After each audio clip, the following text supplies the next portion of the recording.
సతీష్ కుమార్ అనుమానాస్పద మృతి కేసులో దర్యాప్తు ముమ్మరం చేశారు. ఆయన ప్రయాణించిన రైల్లో లభించిన లగేజీ బ్యాగ్ పై పలు అనుమానాలు వ్యక్తమవుతున్నాయి. దీంతో పోలీసులు సంఘటనా స్థలంలో సీన్ రీకన్స్ట్రక్షన్ నిర్వహించారు. రాయలసీమ ఎక్స్ప్రెస్ లో విధులు నిర్వహించిన ఆర్టీసీ ఇతర సిబ్బందితో పాటు బెడ్రోల్ అటెండర్లు రాజీవ్ రతన్, కృష్ణయ్యలను రైల్వే పోలీసులు నిన్న విచారించారు. సతీష్ కుమార్ కు కేటాయించిన సీటు నెంబర్ 29 కాగా ఆయన లగేజీ బ్యాగ్ 11వ నెంబర్ సీటు వద్ద ఉన్నట్లు సిబ్బంది తెలిపారు.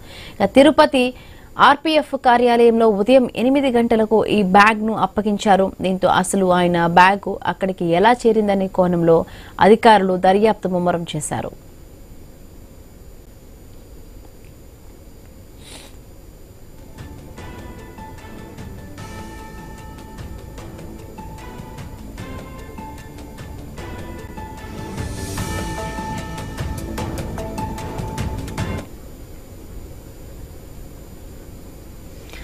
తాడిపత్రి సమీపంలోని కోమలి వద్ద సతీష్ కుమార్ మృతదేహం లభ్యమైన ప్రాంతంలో రైల్వే ఎస్పీ జగదీష్ పర్యవేక్షణలో సీన్ రీకన్స్ట్రక్షన్ చేపట్టారు.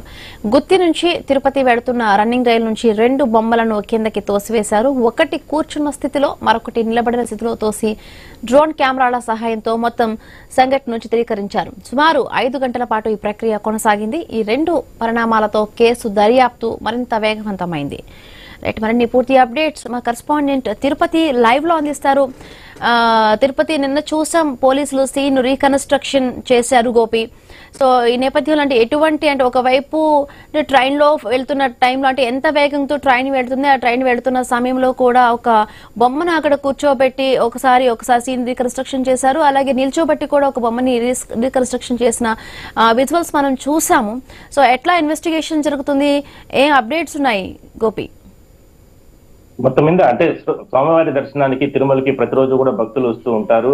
అలాంటిది భక్తుల దర్శనార్థం వచ్చేటటువంటి ఆ భక్తులు సమర్పించిన కానుకల్ని గతంలో హుండీ లెక్కింపులో పరకామణిలో దాదాపుగా 100 కోట్ల వరకు కూడా దోపిడీ చేసినటువంటి దొంగల వ్యవహారం బయటపడుతుందనే ఆలోచనతోనే అప్పట్లో పనిచేసినటువంటి ఏవిఎస్ సతీష్ కుమార్ ని అత్యంత ఘోరంగా, అత్యంత దారుణంగా చంపబడడం జరిగింది. అయితే దానికి సంబంధించి నిన్న పోలీసు ఉన్నతాధికారులు ఆ సీన్ రీకన్స్ట్రక్షన్ చేస్తున్న సందర్భంలో సంచలన విషయాలు వెలుగులోకి వస్తున్నాయి. ఎందుకంటే గుత్తి వద్ద అక్కడ రైల్వే అధికారులతో పాటు మరోవైపు లా అండ్ ఆర్డర్ పోలీసులు ఐజీ అధికారులు వీళ్ళందరూ కూడా అక్కడికి చేరుకుని దాదాపుగా 4-5 గంటల పాటు కూడా సీన్ రీకన్స్ట్రక్షన్ చేసే సందర్భంలో ఏ విధంగా సీసీటీవీ ఫుటేజ్ లో కూడా మనం చూసాం. ఏ విధంగా ఆయన సతీష్ కుమార్ రైల్వే స్టేషన్ కు వచ్చిన సందర్భం కావచ్చు, దాని తర్వాత రైలు ప్రయాణం చేసే సందర్భంలో కావచ్చు, ఆయన 20వ నెంబర్ వరకు ఆయన సీట్ బుక్ చేసుకుని ఉంటే 11వ నెంబర్ లో ఆయన లగేజ్ ఎందుకు దొరికింది, దాని తర్వాత ఆయన ఎందుకు ట్రైన్ కింద అక్కడ బయట ప్రాంతాలు పడి ఉన్నారు, ఇట్లా అన్ని కోణాలు కూడా పోలీసులు దర్యాప్తు చేస్తున్నారు. అయితే ఇక్కడ ఒకటే ఎన్నో రకాల అనుమానాలు ఉన్నాయి. ఎందుకంటే సిఐడి అధికారులు, సిట్ అధికారులు గత 6వ తారీఖున ఆయన ఇక్కడ తిరుపతి పిలిపించిన తర్వాత ఇక్కడ ఆయన విచారణ చేసే సందర్భంలో చాలా కీలకమైన అంశాలు ఆయన దగ్గర నుంచి కూడా రాపట్టడం జరిగింది.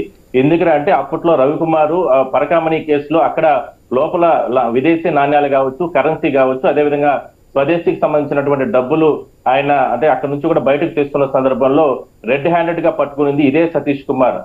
ఆయనే విజిలెన్స్ అధికారి కాబట్టి మరి ఆయన ఇచ్చినటువంటి ఫిర్యాదు ప్రకారమే అప్పుడు కేసులు నమోదు చేయడం జరిగింది. దాని తర్వాత విచారణ కొనసాగించారు. విచారణలో మళ్ళా ఆయన పైన ఒత్తిడి తీసుకొని వచ్చి ఆ కేసును వెనక్కి తీసుకునే రకంగా చేశారనేది ప్రధానంగా ఆరోపణలు ఉన్నాయి. అయితే ఈ కేసుకు సంబంధించి అత్యంత కీలకమైన వ్యక్తులు గత వారం 10 రోజుల నుంచి కూడా తిరుపతికి వచ్చి ఇక్కడ అధికారుల ముందు విచారణ హాజరవుతున్న సందర్భంలోనే ఈయన మరోసారి 14వ తారీఖున ఇక్కడికి వస్తున్న సందర్భంలో ఆయన్ని అత్యంత దారుణంగా చంపబడడం జరిగింది అనేది పోలీసు అధికారులు కూడా నిర్ధారించడం చేయడం జరిగింది. అయితే ఇందులో భక్తులు ఒకటే కోరుతున్నారు, అదేవిధంగానే స్థానికులు కావచ్చు, అదేవిధంగానే అందరూ కూడా అనుమానాలు ఒకటే వ్యక్తం చేస్తున్నారు.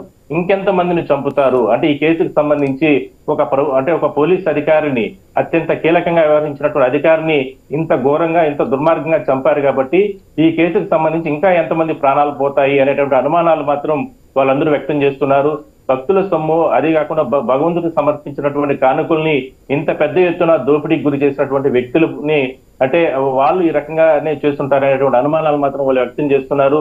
సో దీంట్లో మాత్రం ఎందుకంటే చాలా మంది ఇందులో ఇన్వాల్వ్మెంట్ ఉన్నారు కాబట్టి ఎవరైతే అప్రూవల్ గా మారుతున్నారో వాళ్ళందరిపైనే ఈ రకంగా దాడులు జరుగుతున్నాయి. ఈ రకంగా హత్యలు చేసే వరకు కూడా వ్యవస్థ వెళ్తుంది కాబట్టి వాళ్ళకందరికీ కూడా రక్షణ కల్పించాలనేది ప్రధానంగా డిమాండ్ వ్యక్తం చేస్తున్నారు. మరోవైపు చనిపోయినటువంటి సతీష్ కుమార్ సిఐ అప్పట్లో ఇక్కడ టీటీడీకి సంబంధించి విజిలెన్స్ అధికారి, ఎంతో నిబద్ధతతో ఆయన విధులు నిర్వహించేవారు. అలాంటి వ్యక్తి పైన ఇంత దారుణంగా చంపారు కాబట్టి ఆ దుండగులు ఎవరు, దాని వెనకాల ఉన్నటువంటి ముఠా ఎవరు, దాని వెనకాల ఉన్నటువంటి ఈ దోపిడీ దొంగలు ఎవరు, అంటే పరకామణికి సంబంధించి కేసులో కీలకంగా ఉన్న వ్యక్తులు ఎవరు, వీళ్ళందరినీ కూడా బయటకు తీసుకురావాలి. మరి ఎందుకంటే విచారణ అధికారులు కూడా ఇవాళ భయపడుతున్నారు. ఎందుకంటే ఒక సిఐ స్థాయి అధికారిని చంపేశారంటే మరి ఈ విచారణ మనం ముందుకు తీసుకెళ్లాలా వద్దా? ఒకవేళ మనం ముందుకు తీసుకెళ్తే మనకు ఉన్నటువంటి ఇబ్బందులు ఏంటి, మన రక్షణ ఏంటి, అదేవిధంగా మన కుటుంబ సభ్యుల రక్షణ ఏంటి, ఇట్లా రకరకాల అనుమానాల వాళ్ళు భయపడుతున్నారు. కాబట్టి దీన్ని చాలా జాగ్రత్తగా తీసుకుని ప్రభుత్వం ముందుకు తీసుకెళ్లాల్సిన అవసరం అయితే ఉంది. రైట్.